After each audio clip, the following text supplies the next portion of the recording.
Kristen McMenamy's journey is one of a kind in the fashion world. She wasn't the usual model of the 80s or 90s, yet she became a face of the bold and experimental era. Fearless, unique, and impossible to forget, she owned the runways, broke the industry's rules, and then quietly stepped away, leaving people curious about the woman behind that striking, unforgettable look. Come with us as we dive into the emotional story of Kristen McMenamy and uncover the moments that shaped her extraordinary life, standing out from others. The sudden fall and a louder rise. Gianni Versace placed Kristen at the very heart of his shows and campaigns, not just to display clothes, but to create an atmosphere. Her walk was never predictable, and that unpredictability made her unforgettable. She could shift the entire mood of a runway simply by the way she moved. Behind the scenes, Donatella P. feared a model's personality might steal attention from the clothing. Donatella believed the opposite, that pairing a strong model with a strong collection only made both shine brighter. Kristen carried that boldness into every part of her work. She wasn't afraid of confrontation,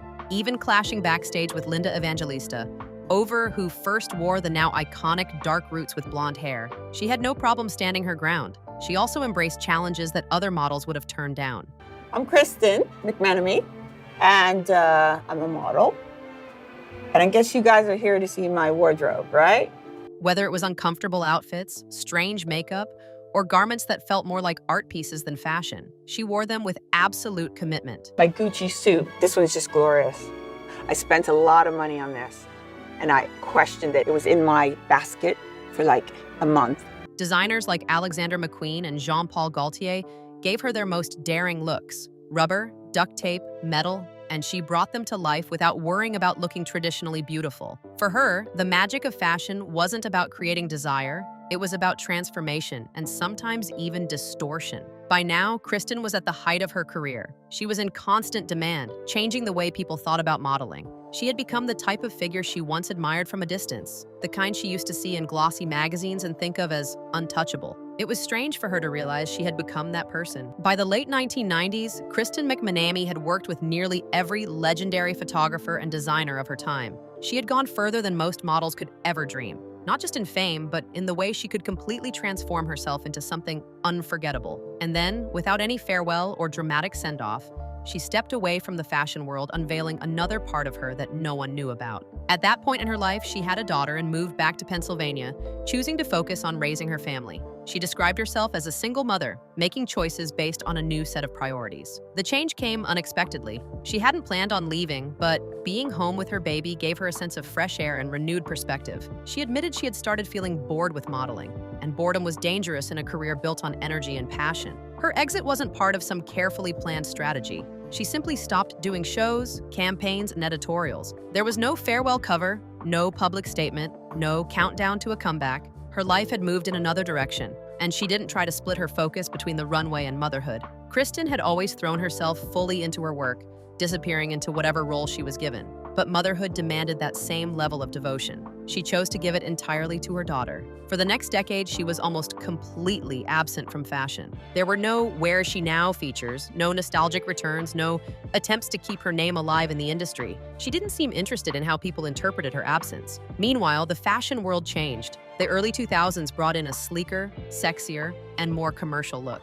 The strange, experimental editorials that had once been her playground faded away, replaced by straightforward campaigns focused on selling products. Kristen didn't chase the new trends or try to adapt to this shift. She didn't hold on to her visibility or create a brand around her past success. She walked away without explanation, without regret, and without looking back. And in many ways, for someone who had built a career on doing things entirely her own way, disappearing quietly was the most fitting move she could have made. More than 10 years after stepping away from fashion, Kristen McMenamy returned, and she didn't slip back quietly. She came back in her 50s, not remade into a softer version of herself, not hiding her age, but walking onto the runway exactly as she was. Her long, natural gray hair framed the same sharp features that once unsettled the industry, and she booked shows that even much younger models would dream of: Marc Jacobs, Valentino, Fendi. These were major, high-pressure moments, but Kristen wasn't there as a nostalgic throwback. She was placed alongside the new generation, not separate from them, and she carried the same fierce energy she had in her prime.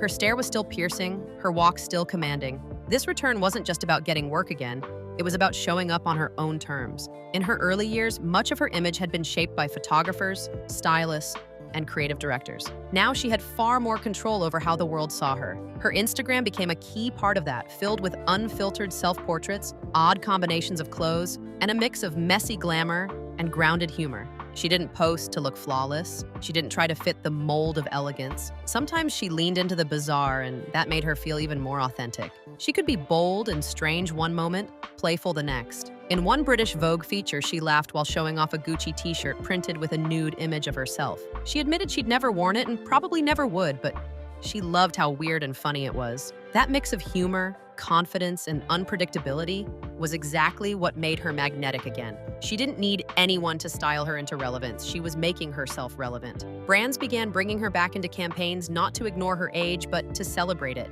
She wasn't hiding the years, she was using them. When a fall became a statement. Of course, not every moment was perfect. In January 2023, she walked in Valentino's spring couture show in Paris. The runway was filled with towering heels and dramatic shapes. During her walk, she stumbled and fell, the kind of moment that cameras and social media never miss. The clip was shared everywhere, news outlets, fashion blogs, countless online feeds. But the worst part wasn't the fall itself. It was the conversation that followed. People's reactions revealed more about the industry and the public than the stumble ever could. When Kristen McMenamy fell on the Valentino runway in early 2023, the moment traveled fast. Videos flooded the internet, but instead of blaming the towering heels, many headlines turned the focus on her age. Strangers online questioned whether she still had a place on a catwalk, as if one stumble erased decades of work. The next day, Kristen spoke up on Instagram. She simply said the truth, that the shoes were to blame. She didn't attack anyone, didn't make a scene, just addressed it plainly. And then she added something that cut deeper. Women her age deserve to be seen.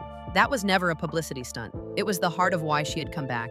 She wasn't chasing applause or trying to live off old glory. She returned because she still had something to give, and because her presence, exactly as she is now, matters in an industry still in love with youth. Kristen never built her name on being the typical beauty. She never tried to ooze sex appeal or charm her way into campaigns. Her power came from being different, from refusing to blend in with the other faces. She was sharp, sometimes strange, and completely unapologetic. That's what made her unforgettable. She has never pretended to be without doubts. She's spoken openly about the things she used to dislike about herself and how those feelings never fully disappeared, even when she was one of the most in-demand models in the world. She simply stopped hiding them. She's been open about choosing to age naturally, no facelifts, no nose jobs, not because she thinks those choices are wrong for others, but because erasing the signs of her life never felt true to her. Kristen has said she was awkward growing up, shy, and often teased. She didn't fit in, and she hated that feeling. Yet somehow, fashion, the place most people think demands perfection, became the space where she could be herself. She said the industry is full of people who might feel like outsiders anywhere else, and that's part of what makes it so creative. If there's one lesson she's carried through her life, it's that the very traits that make you feel like you don't belong can become the things that set you apart. She never chased the role of a mentor, but she became one without trying. She didn't inspire people by being flawless. She inspired them by showing up fully herself, insecurities and all. In a world where so many people bend and smooth their edges just to fit in, Kristen stayed exactly as she was. Her career lasted not because she reinvented herself to please others, but because she never let the world take her difference away. Now let's take a step back to the most important part of her career. After the break, When it goes right, I'm thinking you are the greatest person, the only person in this whole entire room. in 2014, Kristen McMenamy made her way back to the catwalk, stepping out for Prada. Around that same time, she made a choice that would become one of her trademarks. She stopped coloring her hair and allowed her natural silver strands to shine. Just a year later, Marc Jacobs brought her in for his fall and winter campaign, proving she still had the kind of presence designers wanted. In 2006, her face appeared on the cover of a special book celebrating the history of Vogue magazine, photographed by Stephen Meisel alongside Linda Evangelista. By 2009, she was again making headlines. That summer, she graced the cover of Vogue Italia, and the main story boldly called her a legend. Soon after, Harper's Bazaar featured her in its September issue without a trace of makeup, celebrating raw, natural beauty in a piece called Supermodel's Supernatural. That same season, she became part of Lanvin's fall and winter campaign. The next year, she took on one of the most unusual runway moments of her career. At the Victor and Rolf Fall and Winter 2010 show, she became a living version of a Russian nesting doll with layer upon layer of clothing placed on her right in front of the audience. She also walked in Klein's fall and winter show that year. In August 2010, she returned to the cover of Vogue Italia with a striking 24-page photo story called Water and Oil, inspired by the massive Deepwater Horizon oil spill in the Gulf of Mexico. Some of the images showed her appearing like a bird drenched in oil, which sparked debate. While the visuals were intense, the magazine's editor explained that the true aim was to remind people to take better care of the natural world. Kristen's choices during this time showed how fearless she was in taking risks, whether it meant showing her age proudly, embracing raw beauty, or becoming the center of a conversation through bold and thought-provoking art. In September 2010, Kristen McMenamy took part in a short fashion film for Gareth Pugh's Spring and Summer collection, showing once again how fearless she was in bringing dramatic concepts to life. Just days later, she closed the Louis Vuitton Spring and Summer runway show wearing zebra-striped body paint, turning her own body into part of the art. In January 2011, she walked as the final model in the Chanel Haute Couture Spring and Summer show, a role that highlighted her commanding presence. That year, she also starred in a short film directed by Karl Lagerfeld called The Tale of a Fairy, further blending the lines between fashion and storytelling. She appeared at the Cannes Film Festival as well, attending a gala for Amphar, showing that her influence stretched beyond runways into the world of high-profile events. Kristen continued to dominate campaigns through the next years.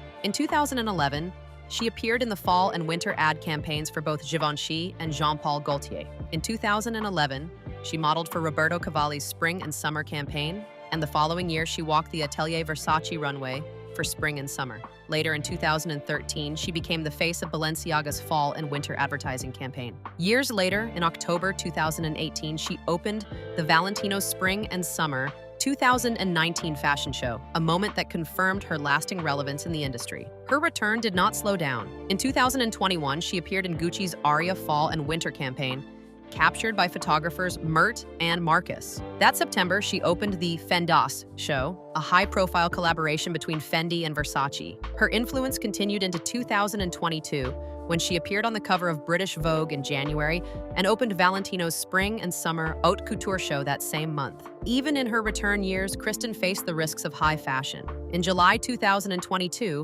while closing the Jean-Paul Gaultier Fall and Winter Haute Couture show in a dramatic bridal gown, she tripped on her towering heels and fell on the runway. Audience members rushed to help her, and the incident quickly spread across news outlets and social media. Yet, like everything else in her career, even a stumble became part of her story.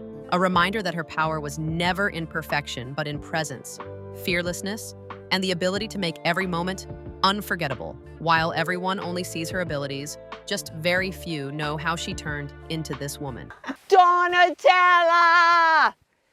Hip, hip, hooray! So she gave me that. Kristen McMenamy's journey in fashion began far from the glamorous world she would one day dominate. She grew up in Pennsylvania in a quiet, traditional Catholic family. She was shy, restless, and felt disconnected from anything that resembled high fashion. School wasn't a place she enjoyed, and she never felt like one of the pretty girls. Friends were few, and she often saw herself as plain. Yet even then, she had a spark. She loved dressing in a way that set her apart, hunting through thrift shops to find odd pieces she could mix together into unusual outfits. People often assumed she didn't care how she looked, but the truth was, she cared deeply, just not in the way most people expected. At 18, she stepped into the world of modeling, walking her first runway for Jill Sander in 1985. There were no fireworks, no instant fame. She kept turning up for jobs, but the feedback was always the same. She was too unusual, too sharp, and too severe. Her angular face and piercing stare didn't fit the standard beauty ideals of the late 1980s, when the industry was in love with glossy, glamorous supermodels. She didn't radiate the easygoing, girl-next-door charm or the sultry, intimate appeal that clients were used to booking. This made many hesitate to work with her. Still, not everyone overlooked her. A few photographers noticed something different, an energy that couldn't be neatly labeled. She didn't grab attention for being traditionally beautiful. She stood out because she made people stop and think, sometimes even feel uneasy. And in fashion, that kind of impact could be gold. Yet, for a long time, she didn't feel like she truly belonged. Behind the camera was the only place she felt stunning. In her own eyes, beauty wasn't something she carried naturally. It was something that came alive only under the lens. As a teenager without much money, she had learned to create her own style from secondhand finds, mixing bold, ironic pieces that made people take a second look. Those early choices hinted at the unique fashion voice she would one day be known for, even if the industry wasn't ready to hear it at the time. Back then, fashion was still in love with a certain kind of beauty. The faces that sold the most were soft, warm, and instantly likable, the kind you'd see in glossy department store ads or catalog covers. Kristen didn't fit that picture at all. Her sharp bone structure, piercing gaze, and refusal to soften her look made people see her as difficult to market. She didn't give off easy charm, and because she rarely smiled, some thought she was too severe. Others simply didn't understand her appeal. Deep down, she shared some of those doubts. She didn't feel glamorous or sultry, and the image of what a model was supposed to be didn't seem to match her. The work came in waves, never steady because her face didn't feel like the kind that could sell products to the masses. But she didn't give up. She kept showing up, even when she wasn't sure if she truly belonged. Then everything changed with one creative partnership, embracing the fashion world. Bing, bang, bong. Sing, sang, song. Ding, dang, dong. In the early 1990s, she began working closely with photographer Steven Meisel, a man with an eye for spotting what others overlooked. He saw more than just an unusual face. He saw someone who could completely transform into whatever the vision demanded. Under his guidance, Kristen took a risk that would completely redefine her career. She bleached her eyebrows and dyed her hair an inky black, stripping away the last traces of conventional prettiness. The effect was startling. Her look shifted from slightly awkward to otherworldly, almost unreal, as if she had stepped out of a dream or a distant planet. The very intensity that had once made clients hesitant suddenly became her greatest strength. Now, she wasn't just a model, she was a canvas for stylists to shape, a muse for designers to experiment with, and a force that photographers could push into bold, uncharted territory. She no longer needed to fit into the box of standard beauty. She became something rare, unforgettable, and entirely her own. That bold change in her appearance gave Kristen a completely different kind of power on the runway and in front of the camera. She was no longer the type of model brought in to sell a shade of lipstick or a bottle of perfume. She had stepped into something bigger. She became a living canvas, a figure that could turn into strange, futuristic, and sometimes unsettling visions of womanhood. The shift worked. She began to appear in darker, more experimental fashion stories, especially in the pages of Vogue Italia, where Steven Meisel kept inviting her back for years. There was no one else in the business who looked like her, and now she didn't need to look like anyone else. Her unusual presence caught the eyes of fashion's biggest names: Karl Lagerfeld, Vivienne Westwood, and Gianni Versace. She was no longer just filling space in a designer's lineup, she was becoming the centerpiece, the very heart of the creative idea. Her androgynous features, her still unreadable face, and her refusal to smile became part of her signature. People in the industry started calling her the chameleon, not because she simply changed her hair or wardrobe, but because she could completely shift her identity. One shoot might have her dressed like a porcelain-skinned figure from another century, and the next could show her in tight latex, with makeup that looked smudged and wild. She couldn't be pinned down, and that made her irresistible to designers who wanted to go beyond the safe version of beauty. Her presence on the runway became just as unforgettable as her photographs. Kristen developed a walk that felt almost like theater. She didn't just display the clothes, she told a story with them. She might stop in the middle of the runway, twist her body sharply, strike an exaggerated pose, or move in a way that pulled every eye toward her. Nothing about it was delicate or hidden, and that was the entire point. Karl Lagerfeld once described her as someone who carried not just beauty, but spirit and life. And it was that energy that made her stand apart in an era when most models were expected to be soft, pretty, and replaceable. Her collaborations with Vogue Italia became something entirely different from traditional fashion spreads. Steven Meisel didn't photograph her simply to showcase her face.